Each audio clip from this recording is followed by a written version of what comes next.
Cathy, you're homeless here in Grants Pass. You live in your car behind us. Correct. Tell me about it.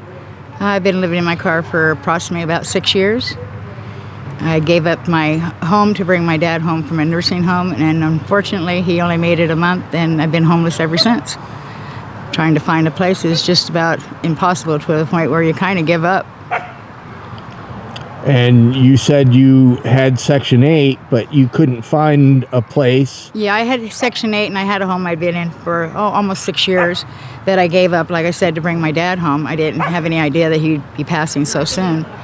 And when he passed, I went ahead and reapplied for HUD, and it took about a year, and I got HUD again, and I looked, and I looked, and I looked, and finally my voucher ran out with me not being able to find a place. So you have no choice but to live in your car. Pretty much. And what's it like living in a car?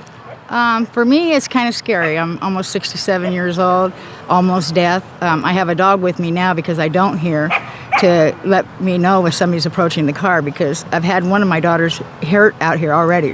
Her face smashed in with the board because she looked outside her tent. Oh my gosh.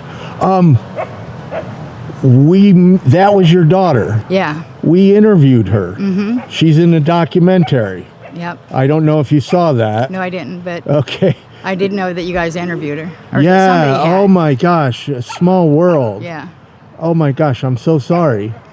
Yeah, it's been rough. Let me tell you. Yeah, I mean, and that was some kids that were running around, yeah, right? They did arrest them and stuff, yes. Yes, they got... it's scary out here. People don't know everybody's stories out here. Some of these people choose to be homeless, and some of us don't, you know. I've worked all my life. Yeah. My doctor made me quit work, and I still worked for another year, and that's when I brought my father home, you know. And so, you know, being judged and considered scum is, you know, kind of hurtful, you know, because you don't know everybody's story. Right. You know?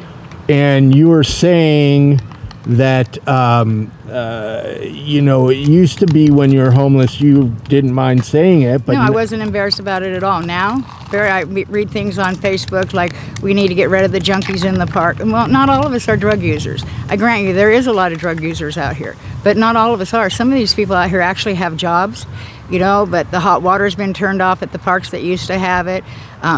There's no place to go to the bathroom at night because they shut the bathrooms, which I can understand because of the vandalism. But now they've even taken most of the porta potties away that people were able to use. So, you know, it really makes it really rough, you know. I'm told this park has a bathroom mainly because of the pickleball. Right, and it closes at night though. Oh, they lock it down. They close all the bathrooms at night. So if you're older and incontinent, you're out of luck. No place to go, really, right. Literally. You told me that you're trying to find senior housing. Yes, I've applied at a couple places like Royal Gardens, you know, and we're going to put some more applications. We kind of gave up after a while being turned down so much, and so now we're trying to get back on track and to try again. We've been told about funding and stuff, but every time that we've went to find out about it, there hasn't been anything, so I'm not sure where you turn with that.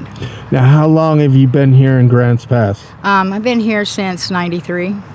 And the police move you from park to park, correct? I've never had any problem with the police. They've never had me move because I usually stay pretty mobile. We stay in our cars. Me and my daughter stays in her car. We tried putting a tent up.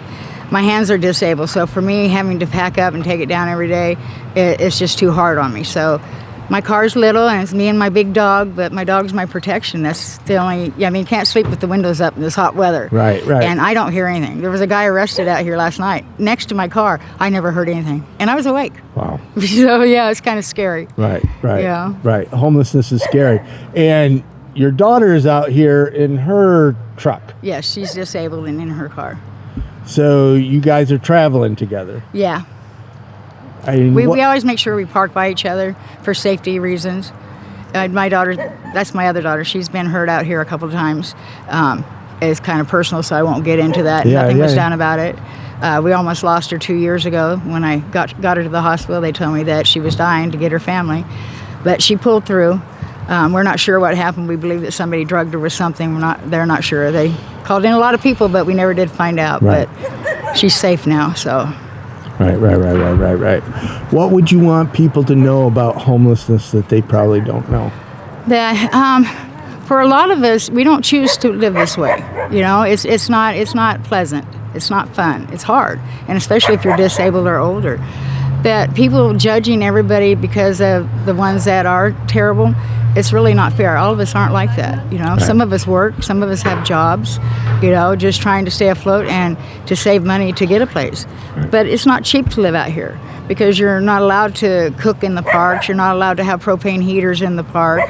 You know, You have no So- refrigeration. Right. So I use you, an ice chest, which just eats me up. I mean, $3 a day for ice, you know? Right. But the only thing, me and my daughter pulled together because can't afford to go eat out, you know, and I have a little stove that I cook on, and we make it work. Right. You know? Is it easy? No, but we make it work. Right. It could be worse. We could be without a vehicle. You're 67. This is not how you should be I spending. never dreamed that I would be in this situation. If I'd known that my dad wasn't going to live, then I probably would have kept my place and just stayed with his place and kept my place. But you don't know, you know. Right. And I thought I was doing the right thing. And I still think I was doing the right thing because he did get to pass it home, and that was his wish, and I had promised it, and I was able to keep it. Right. What's your future like? Well, at the moment, not looking too bright, but hopefully one of these places will get an opening before long and we can get off the streets. I'm hoping.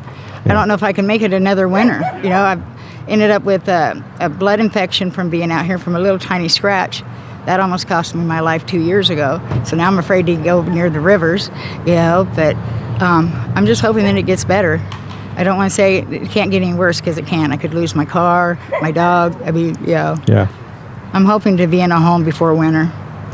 If you had 3 wishes, what would they be? For my daughters to both have security in a home, and for myself to have security in a home. And, wow, for maybe people not to be so judgmental on everybody. You know, stop and talk to them, find out people's stories. You know, some of us are really good people.